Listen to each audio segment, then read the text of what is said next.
Welcome to Season 2 of the RoamHowl podcast. This is episode 26.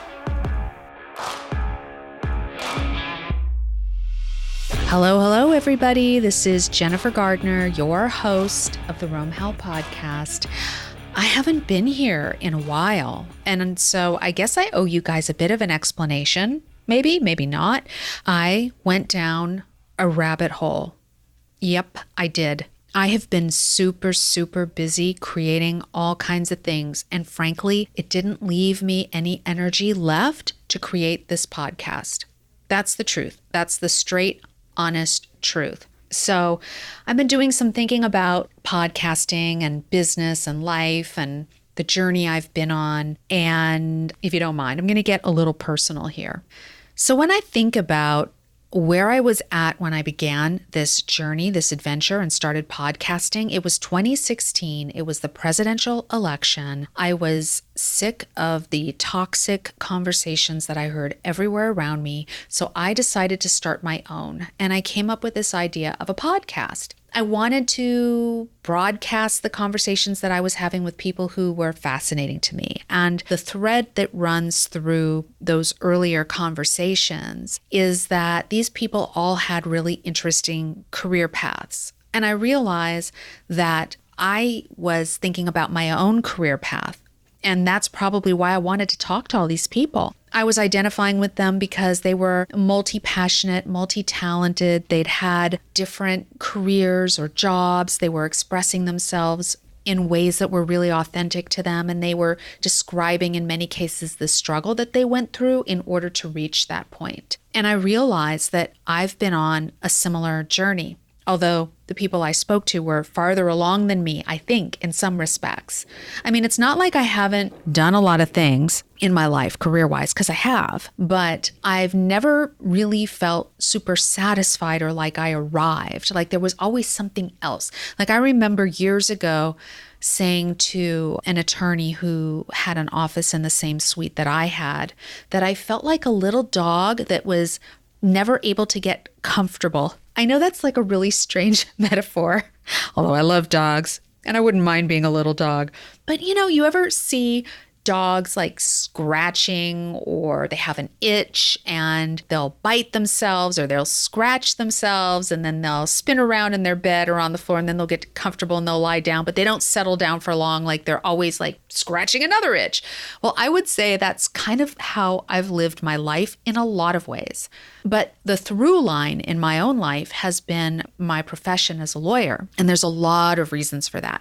I've done a lot of self-reflecting about why I've continued to be a trial lawyer for such a long time. Well, number one, I really got into the whole helping people. I really love to help people. I love to solve complex problems. I didn't get bored. I felt genuinely gratified. I think another reason is I really have enjoyed the challenge of trial. I love being in trial and I love being in court, and I love using my communication skills and my empathy skills and my storytelling skills to really advocate for people. I think that kept me in the game for a really long time. And then, of course, I was very successful. I'm still very successful. This was financially remunerative for me. So that kept me in the game.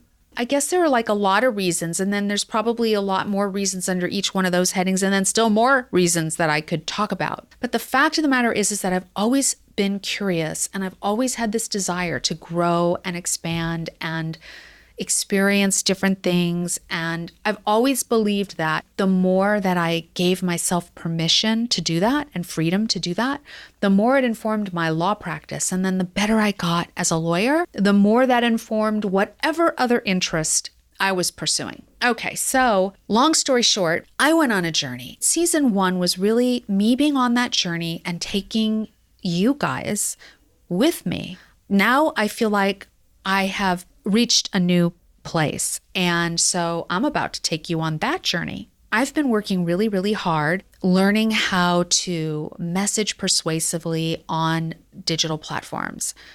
My own story behind this is that I use them to get business. Like I'm very visible relatively. And as a result of that, I get all kinds of inquiries almost every day. Somebody reaches out asking for help, whether it's a legal issue that they need help with, or a request for a referral to another lawyer, which is always my pleasure to make. And now I'm getting asked to help people with growing their businesses online and with their marketing generally, because people know I've become really obsessed with that. So I've decided to make this season 2, all about conversations with people who are really marketing and business geniuses, or they really excel at what it is they do in that field. Because a lot of professionals, we get our professional education, but it's not a business education in most cases. We have no idea how to really grow a business. And in today's world, understanding digital platforms is the key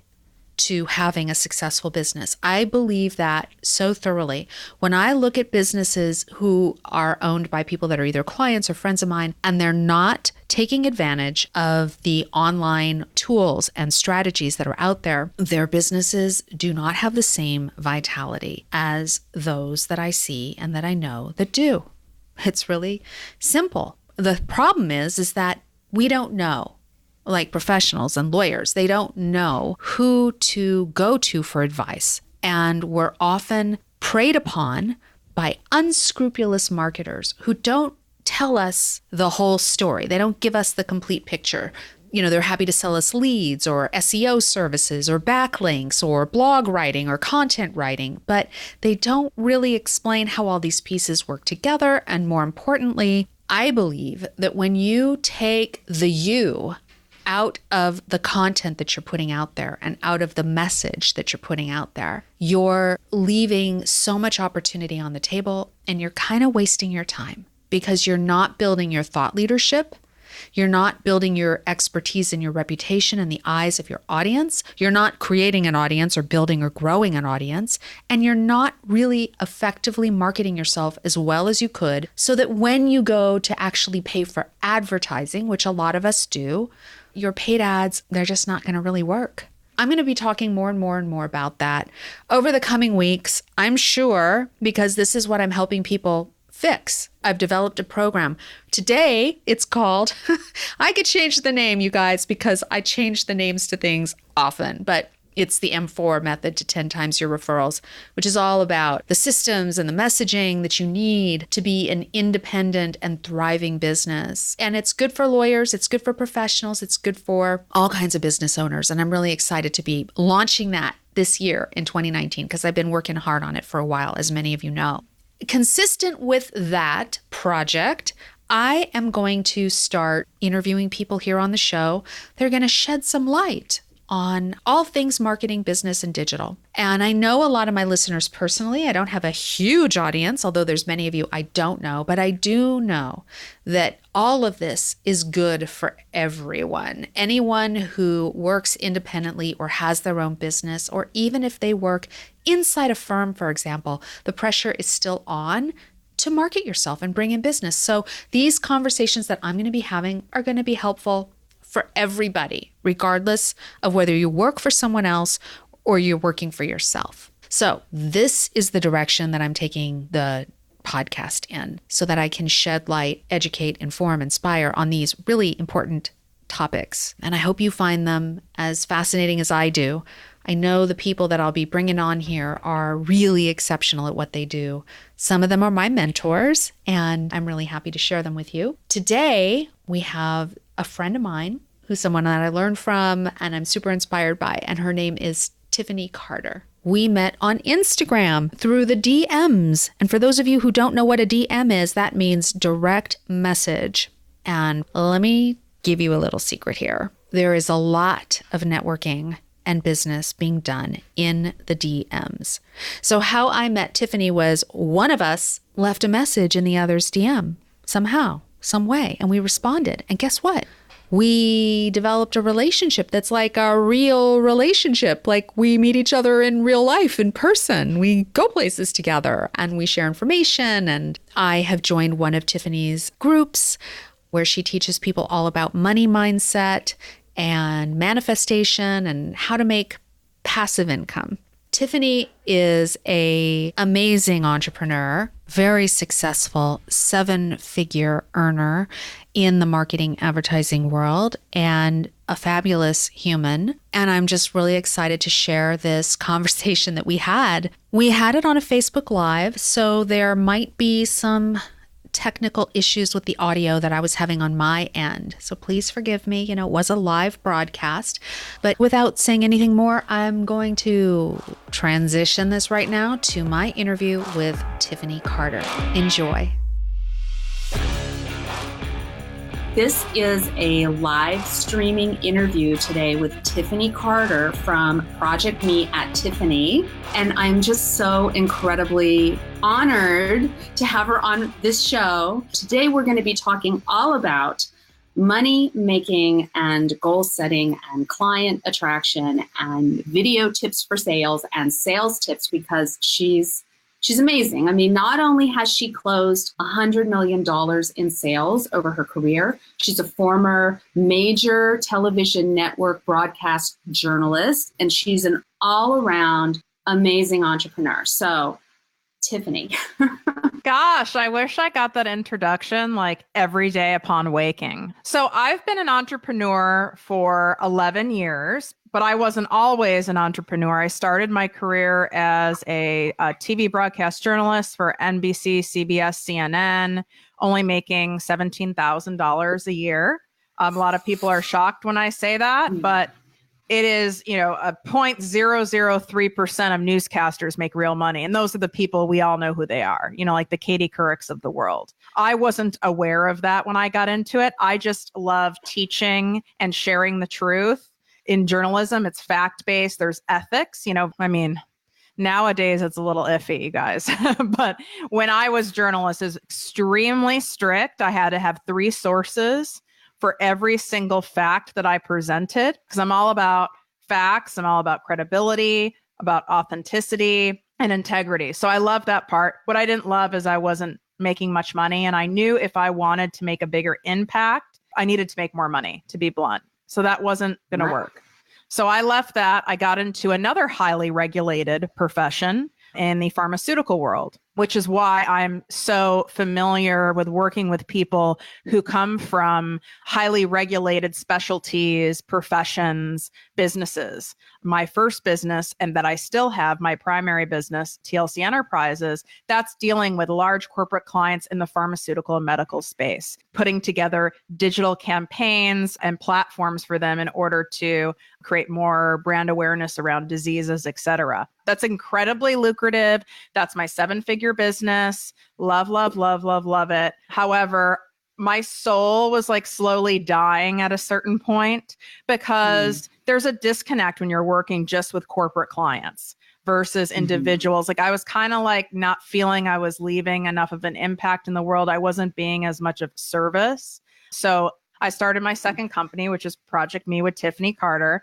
I'm at ProjectME with Tiffany on all the social platforms. I started this to take everything that I have learned throughout my career to package it in order to teach other people how they can make more money in their business, how they can get the life that they want.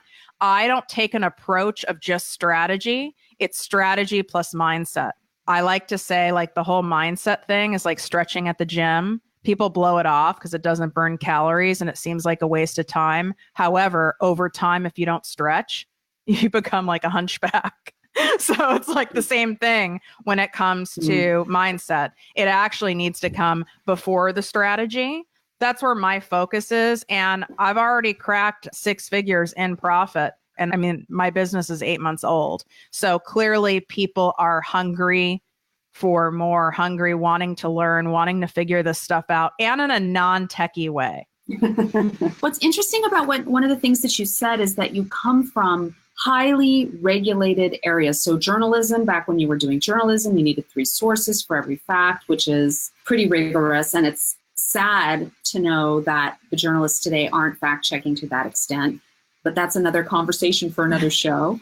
And then the 7-figure business that you have, marketing strategist for the pharmaceutical world, whenever I hear an ad for a medication these days, first what I hear are the side effects. It's like, why would anybody take this? Well, what it really is that we are so conditioned in the United States, because that's not legal to run drug ads in most other countries. So in the United States, we're so conditioned to hearing those, we don't hear them anymore. Therefore, it's not a huge factor when people hear that long list. They kind of tune out. And I'm sure that there's a lot of art and science to crafting the language for the ad where you make the claim or the promise, or you describe the transformation that the person who needs this drug is going to, hopefully get if they take the drug, and then work in the side effects in such a way so that, the side effects don't swallow the benefits of taking the drugs, right? There is an art.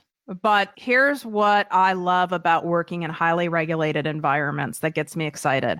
I love when there's a box around me and I can figure out how to make things work within a box. And that's why you're a perfect guest for this show, because I have an audience of lawyers and brick and mortar professionals who are doctors and accountants and who are concerned with what it is they can say ethically, especially the lawyers, because, the state bars and our jurisdictions, they regulate what kind of advertising we can do in most cases. And a lot of lawyers are really afraid of what they can say and do on social media to promote themselves, that they're concerned about breaking ethical rules. And my position is there's so much you can say and do that's not going to break any ethical rules. And there's so much that you can do to attract clients. There's a lot that you can do on video that's going to help build an audience for who you are as a professional and elevate you as a thought leader and elevate your reputation. And so I think what we're going to do is we're just going to dive right into that.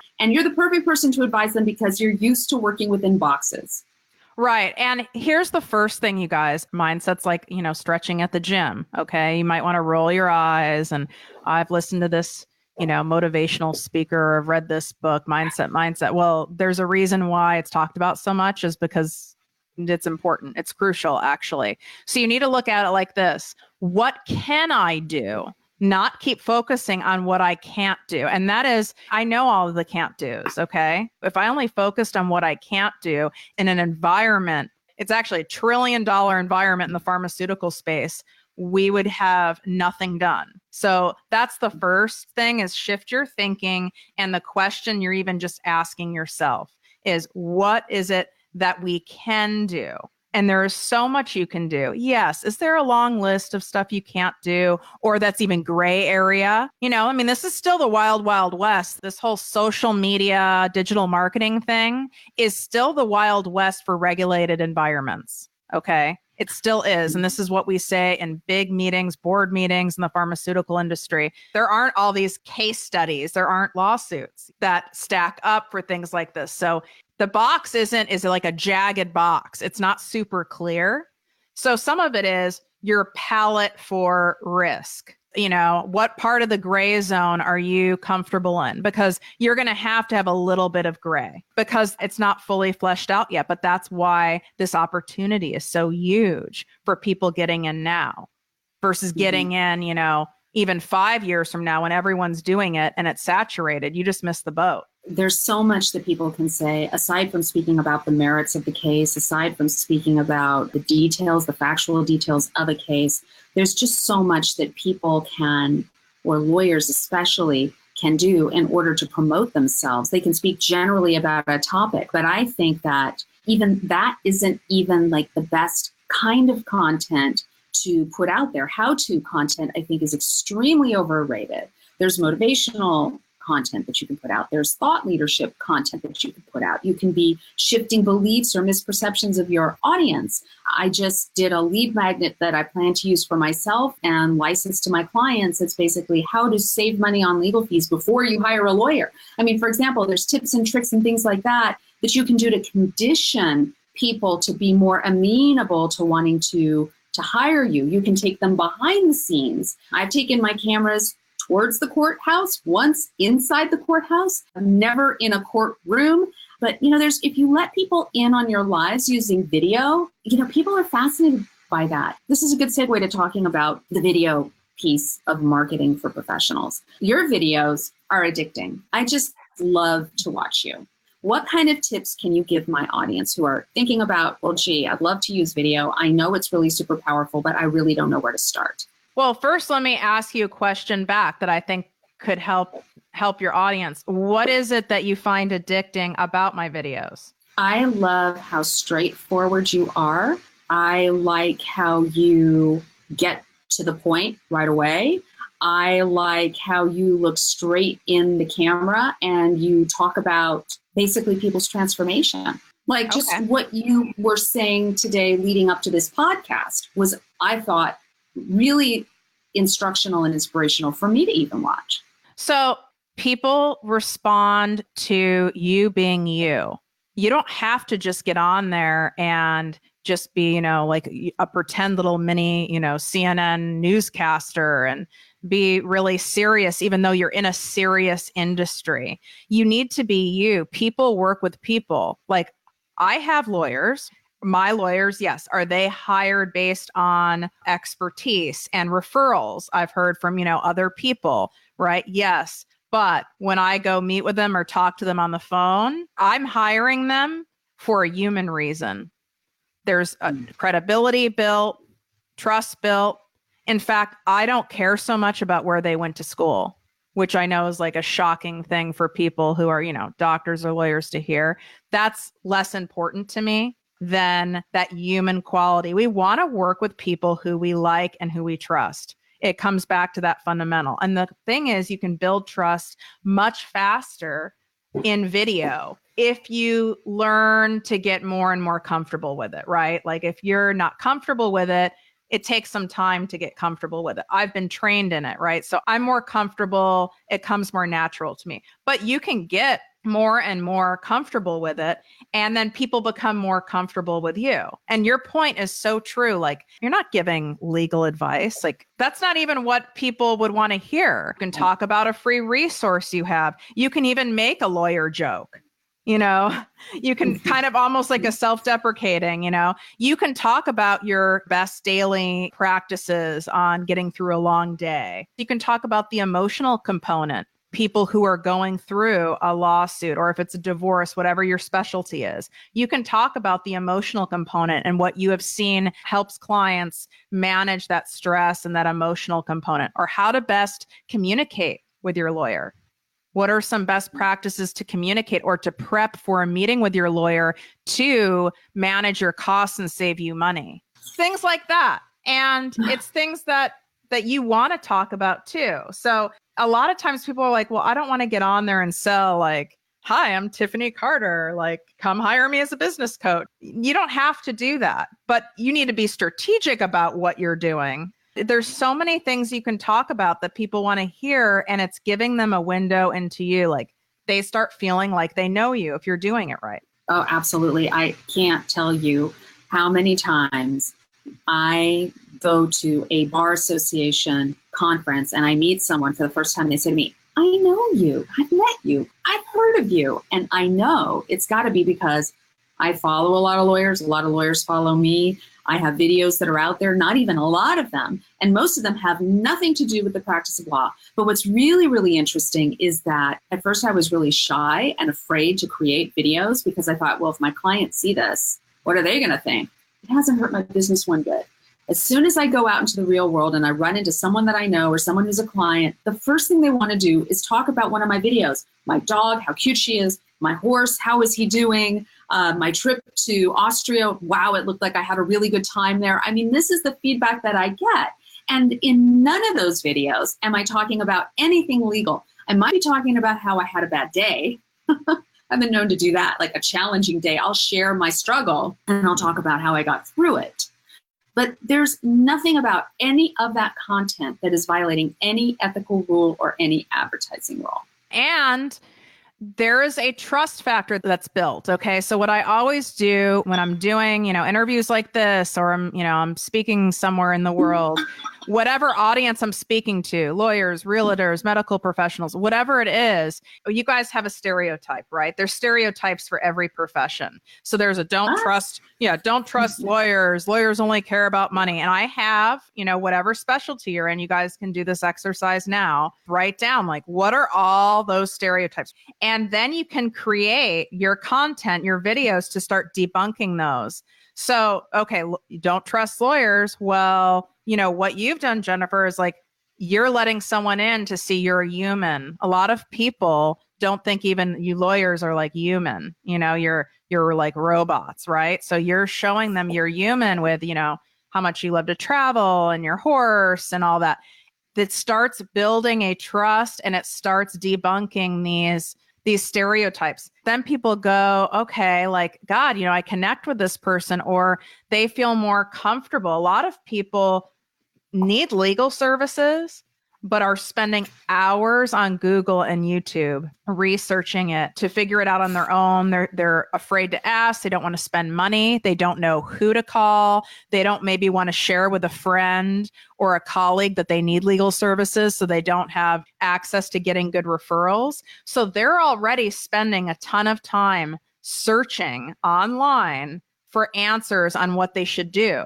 So therefore, if you're not online, offering some of that content, you're missing out. It makes total sense. And this is what I preach, which is that more and more people are looking online for professionals and for lawyers to help with a problem. I mean, so many of my clients, it's not like they don't know any lawyers, but they're in a super embarrassing, shameful situation, and they don't want to tell it to anyone. I mean, except maybe somebody new, especially with my Me Too related clients. They're terrified and they don't even want to tell anybody that they know. So yes, it's a huge opportunity to build trust with people by showing up and being yourself, like you say, and being human and taking people behind the scenes into your life and just sharing who you are. Right. And here's the other thing. You guys are also permitted in these videos and in your content to, share how someone can reach out to you. There's nothing that is not kosher about that. So you're doing a disservice to people by not sharing that. And I don't mean doing it ad nauseum. I follow a 70-30 rule. 70% you're entertaining, educating, or enlightening. And then the 30% is, we can call it whatever we want, marketing, selling. And what I mean by that is you're saying, like, hey, just so you know, if you are going through a tough time, you're thinking of a divorce, you want to know what that looks like, or you're going to get married and you want to discuss the prenuptial process. This is how you can get a hold of me and schedule a consult with me, blah, blah, blah. You're allowed to say all that.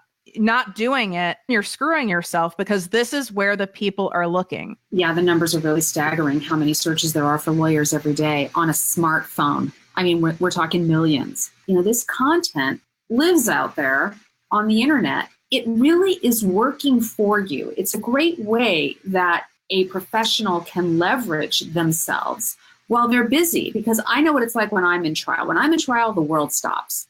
But my content is still working for me, for anybody who's browsing. And it's a really powerful way to solve the problem of, I'm consumed with work right now. I don't have time to be marketing right now. And yet your presence is out there basically working for you while you're doing that. And it's free. And it's free. Right. You don't have to, go the old school route of your advertising in LA Magazine, or you're advertising in LA Times, New York Times, whatever it is.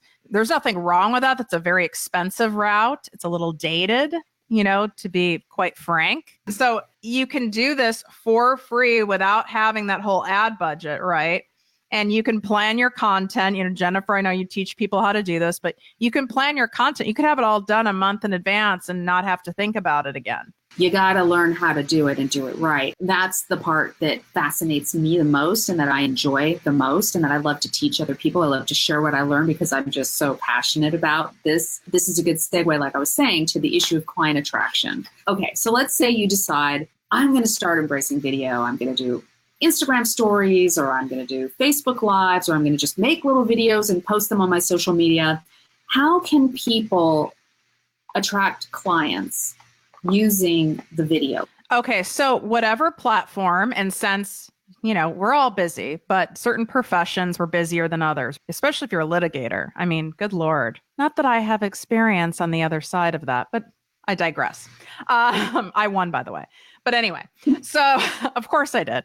So in order to attract the right client, right? The worst clients, right? I know what your worst clients are. The worst clients are the ones that suck time, especially in that like initial consult, because a lot of times you offer, at least a half an hour, or you offer something for free. So what I love about using video and this whole attracting clients is you're narrowing down and weeding out to get to that ideal client. So you only are to speak to what you want. I will even make fun of certain personality types in my stories, not being mean, right? In my own, Tiffany way. And that helps weed it out. You can even be blunt. Like, I think I even have a podcast episode on this, like my top 5 worst clients of all times. And it helps weed people out that you don't want anyway. Also, sharing facts, like we all need insurance. Good insurance is more expensive. At some point in your life, fortunately, unfortunately, you're going to need an attorney, and you're going to need one sooner than you've expected to. I mean, I would love to watch. Here's what to look for when hiring an attorney. These are red flags with people, and it starts weeding those people out. Also making points like, yes, it costs money. I charge a fair and reasonable fee per hour. That's what you want. If someone's telling you, oh, I'm at a discount, or I'm, $100 an hour, that's a red flag. So sharing things like this on video and in content starts weeding out the people who are looking for like some random, like broken down strip mall lawyer. Plus also what platforms you choose to use. Like women live on Pinterest. A lot of people don't think about using Pinterest who are in regulated environments. But if you are in a specialty that works with a lot of women, you definitely should use Pinterest in order to link them back to your blog or to drive them to your other maybe main channels. If you have mostly corporate clients, LinkedIn. You have to go where that ideal person lives and stay away from where they don't. You don't have to be everywhere. Right. I always think it's good to pick a couple platforms, really concentrate on those for a significant period of time before you move on. Like, for example, the last year and a half, 2 years for me, it's really been Facebook and Instagram. And now I feel like I have those down. I understand my audience. I understand how to use those platforms really well. So now I'm going to LinkedIn. And yes, Pinterest is something that one of these days, but that doesn't mean you can't get business on Instagram or Facebook if you're a professional. Au contraire, I am living, breathing proof that you can. It does happen. Yeah. And you're top of line to people, right? I mean, really top realtors do a great job of this. They make sure that you are on the top of their mind when you do need them. Unless you're like a house flipper, or unless you're someone who's antsy and moves all the time, right? You don't every day or every month or even every year need a realtor, but they make sure, the good ones, make sure that they're top of mind when you do, whether they leave those annoying things at your door or whether they've embraced digital marketing, whether they have their picture on your shopping cart, whatever it is, they make sure of that. It's the same principle when it comes to, being in the legal profession. Unless you're, a celebrity, you don't need a lawyer every day. But when I do need one, you better be that top person in that specific niche that comes to my mind. And that's your job to put yourself there. Absolutely. It's top of mind and a way to build relationships. I've built relationships through social media. For example, my relationship with you. If it hadn't been for Instagram, we never would have met. Right. The likelihood of us meeting would have been incredibly slim. Like, you live in a very different area in Los Angeles than I do. So thank God you were on. I'm grateful that you were. Me too. I'm so grateful for my friendship with you and that I found you and how much I learned from and am inspired by you. And another person who I have learned so much from and am inspired by is watching right now, and that is Mitch Jackson. He just commented and he said, "We need lawyers every single minute of every single day." He's right. Even I need a lawyer sometimes. I call Mitch. I've been known to call Mitch. I call a few people when I need advice and counsel, but we do all need that. And actually, I think that the world is more dangerous and more complex and more rife with the possibility of a legal skirmish that's going to affect you, that you really need to know someone who can help you work through that. And more stuff is coming up, which is sad, but it's a good thing for your specialty. You have to protect yourself more and more, regardless of what business you're in or in your personal life. With properties, it is what it is. You better be at the top of my mind, and that's your job to do that. And in order to be in the top of my mind, you better be showing up online, because that's where I spend my time. And I'm someone who would be an ideal client. I'm a very big believer in protecting myself versus being in a situation later on, which ends up costing a lot more money. And there's an idea I just thought of.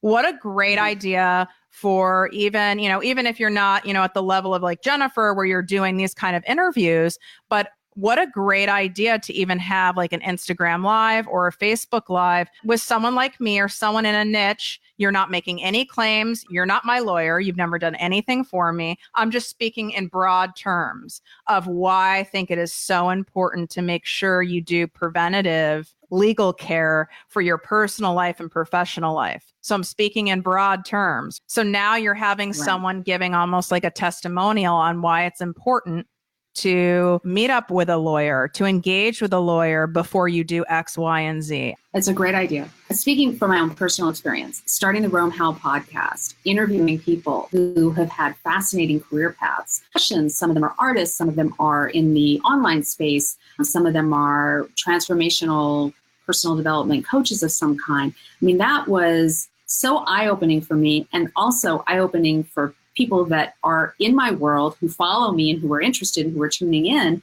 And again, I go out into the real world, and the feedback that I always get was, oh my God, I love that interview you did with this person or that person. I learned so much, and wow, that was really awesome. I mean, there's so much value in just contributing to the conversation, like in a positive way, to the cultural conversation in a positive way, I think. I mean, that was why I started the podcast. It was in the middle of the presidential election.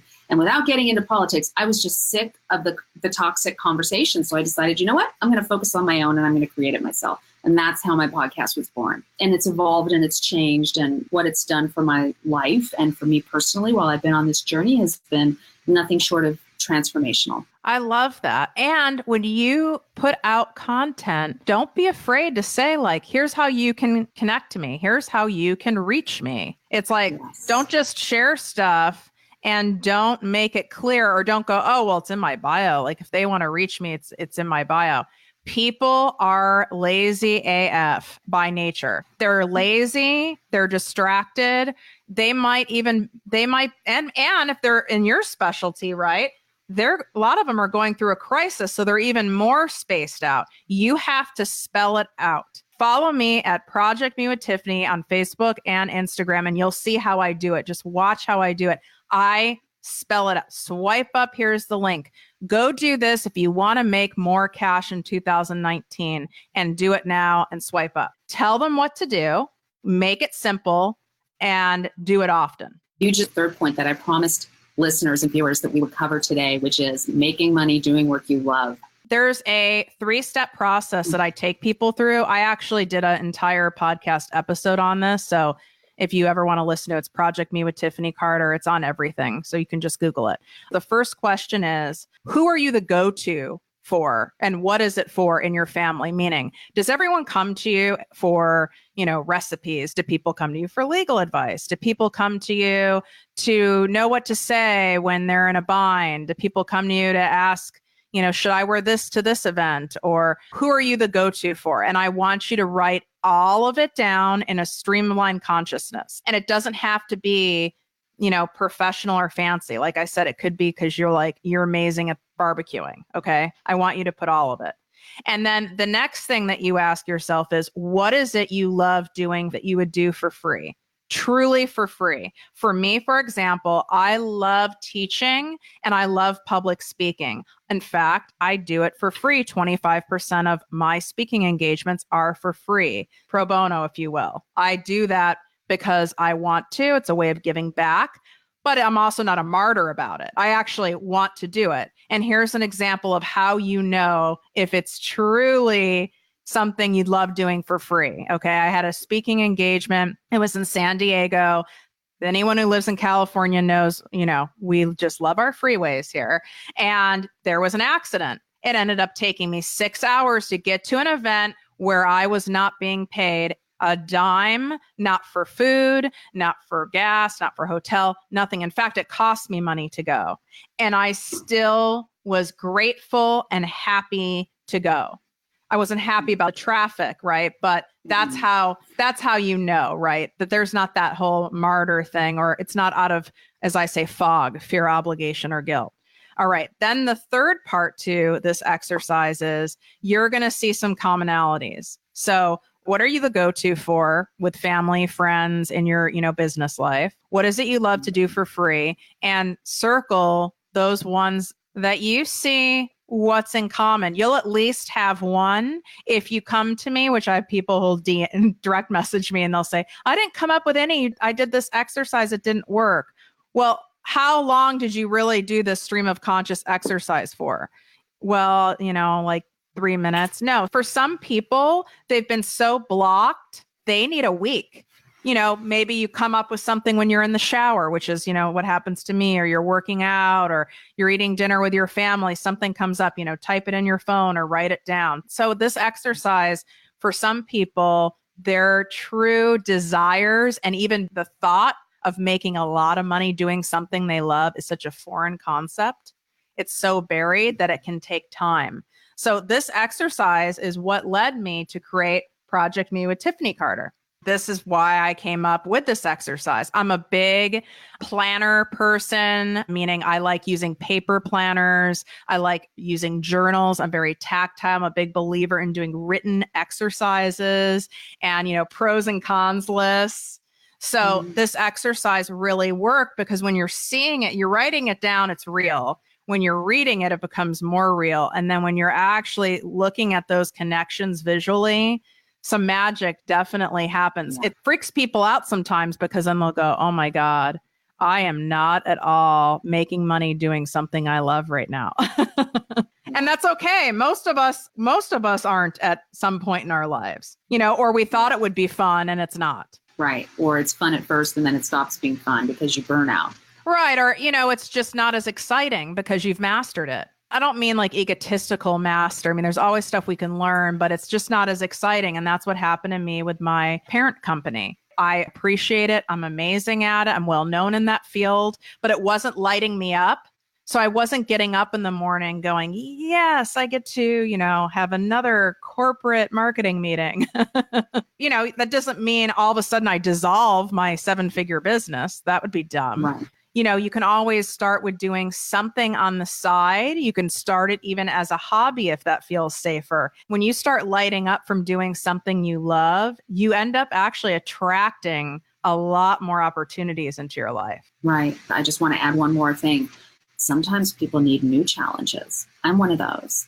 I was practicing as a civil lawyer for a long, long time and had a lot of great clients and cases and results. And then I decided, I want to branch out. I want to expand and I want to learn criminal. So I started taking criminal cases and boom, I had a criminal law practice. It was as if I had reinvented my whole career because the criminal law field is completely different than civil. It's a whole, I'll say, it's a different universe of rules and procedures, and culture is really different. So, it was a great thing that I did. I'm really happy that I did that. That's what it's all about, is it's exploring and it's trying on new things. It's not necessarily staying stuck. And I love the way that you suggest that people try that, have it be a hobby, have it be a side hustle, have it be like another project that you take on. And I love the title of your project, which is ProjectME with Tiffany. I love that. If we aren't creating our most exceptional life, no one's going to create it for us. And for a long time, most of my life, in fact,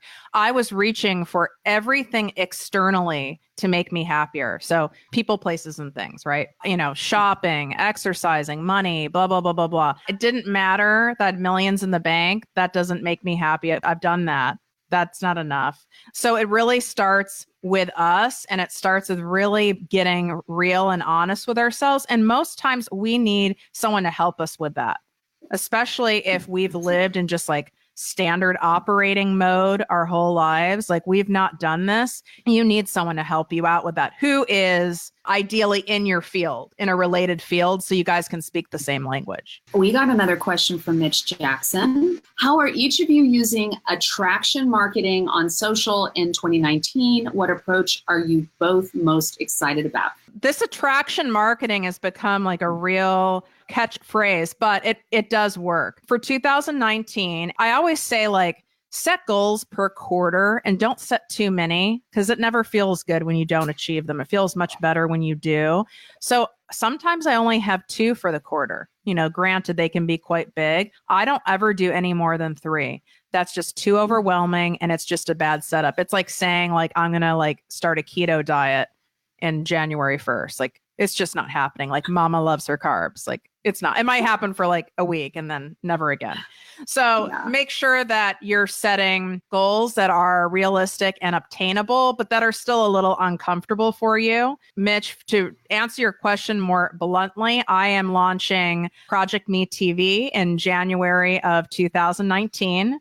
So video is king, okay? I used to say content is king, content is queen, and video is king now. So this goes to Jennifer's point of us talking about video marketing. YouTube is the second largest search engine in the world. Okay, Google's number 1. Google owns YouTube. So if you are not doing video, you're definitely missing the boat. You don't have to do it in a way at the level I'm doing it at, which is, I have a full video team, I have a producer, but you can start it in your own way. And starting a YouTube channel, people go in there and are searching videos and are searching for things. Plus, when they're on Google or Bing and they're searching, your videos are going to pop up. So my main focus for Q1 of 2019 is having a kick-ass, top-notch launch of ProjectME TV. I love, the video element of Instagram. Instagram's a major platform for me. I mean, I've literally made tens of thousands of dollars in 8 months just off Instagram. And I don't have 100,000 followers. I have like 11,000 and something. So it's not about the numbers. It's about you're having the content out there so the right client can find you. And for you guys in your specialty, the right client, that can yield hundreds of thousands of dollars. Yeah, absolutely. And he just said video, and then more video. Yes, that's what I'm planning for 2019 too. I'm in the process of scripting them right now. And basically, these are not videos to attract legal clients. These are videos to attract lawyers to hire me as their consultant to help them get their message out there. And I'm super excited about that. They're going to go on YouTube, and then pieces of them will be on Facebook, and we'll put them on Instagram, and I'll probably upload them to Instagram TV. I mean, I have a whole process and flowchart and checklist, and it is a ProjectME with Tiffany. It's like a real project to do this, but I'm so excited about doing it. I'm ready. I know what my message is. I know how I want to help. I know what beliefs I need to shift in the minds of my audience to get them to be a little bit more receptive. And that's where I really see me making the biggest impact. That's the bullseye that I want to hit, is I want to get lawyers to see how they can really embrace technology and these platforms for good so that the people who need them can find them. So that's how I plan to attract clients in 2019, and I can't wait to start. And the thing is, think about, in your real life, right? Like #IRL, like think about in your real life, how you connect with people and develop a relationship and build trust. Is it through email? No. Is it through text messaging? Maybe a little more. Is it through in-person connections, like visually seeing someone? Yes. So what you're doing is you're maximizing your exposure. I hate networking events. I'm very selective about which ones I go to. I'm an introvert by nature, and they can be very draining, and I have a zero tolerance for small talk. But video, it makes people feel like they're just like sitting and having a coffee with you or a glass of wine. And guess what? They're getting access, in this case, they're getting access to a lawyer for free. Like, that's high value. High value.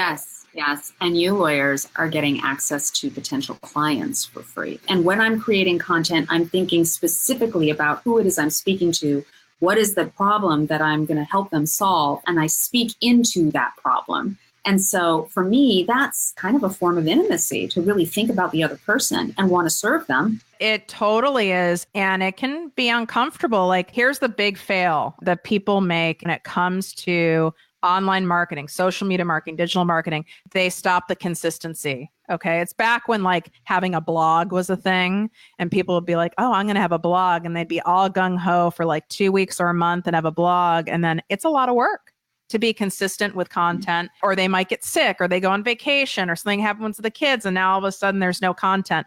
This is the major fail that I see with brands, especially when it's like you have your own business. You don't have like this giant team around you. That content needs to be at least planned 2 weeks in advance, so you have a buffer time if something happens, and that it's consistent. Because just like in real life, intimacy and relationships are built over time and repetition. So if you don't have that consistency there, it'd be the same as you seeing someone once every, 3-4 months. It's just, you're not going to connect as closely with someone you see every day. It can be hard for people because they're like, well, I'm going to have to put on makeup. The dog's barking. I only have 2 minutes. So what? That makes it more real. People like seeing your mess, because then that builds intimacy.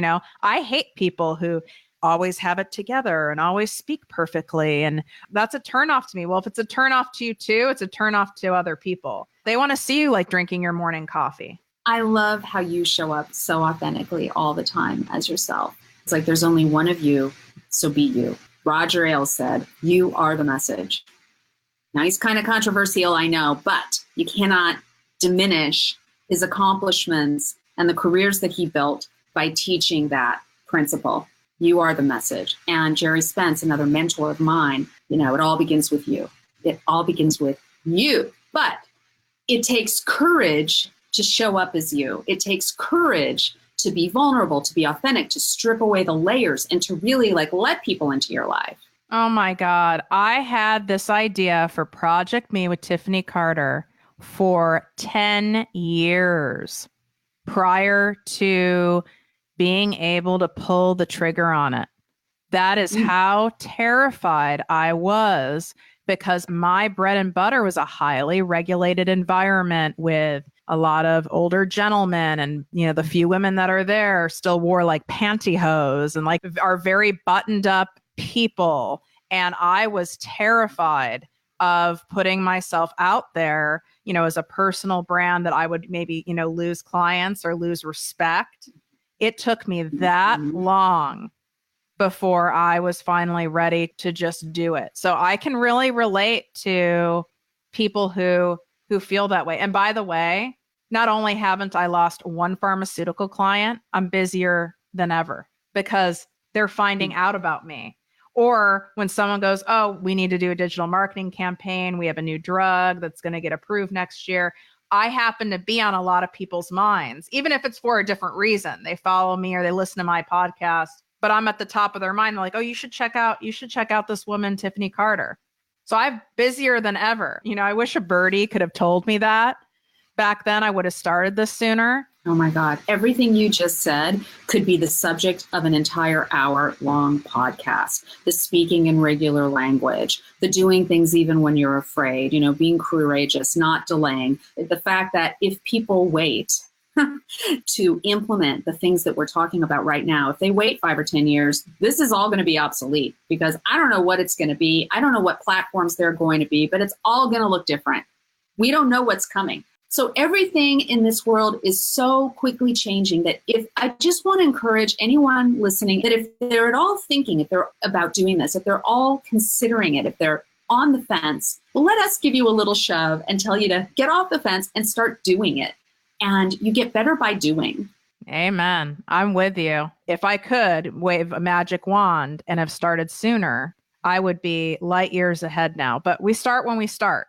So just start, and dipping your toe in doesn't really work. So if you're going to be a toe dipper, don't call Jennifer, to hire her as a coach.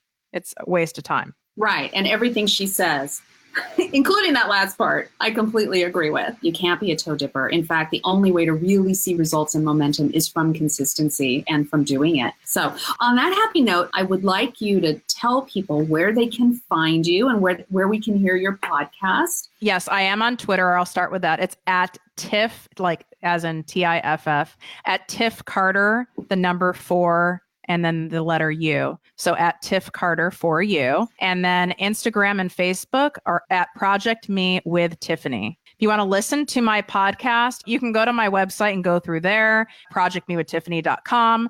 But if you just Google Project Me with Tiffany Carter, it'll pop up. I love to get questions from you guys. Feel free to DM me. I'm happy to help. Or even if it's just encouraging, because I get it. I want to thank you so much for showing up and really, helping me and helping my listeners and just being so wonderful, just the person that you are. Thank you, Tiffany. Oh, thank you for having me. Thank you, Tiffany Carter, for taking time out of your crazy, busy life and schedule to talk to me so my listeners can hear you and get a peek at your brilliance. I know we just scratched the surface, but I'm so grateful. Hopefully you'll come back on the show and we can share even more sometime at a future date. I hope everyone listening enjoyed, and thanks again, Tiffany. Hey listeners, if you want to get a copy of my free guide entitled 3x3 Ways to Market Your Business Online So You Skyrocket Your Referrals, just send me an email to RoamHowl@gmail.com and I'll send you a copy. This guide has tools and strategies for how you can create killer content so that you skyrocket your referrals. Send me an email and I will send you a copy of this free guide. RoamHowl is produced in Los Angeles, California, with production support and editing services by Andrea Klunder and Edwin Ruiz at the Creative Imposter Studios in Chicago. I'm Jennifer Gardner.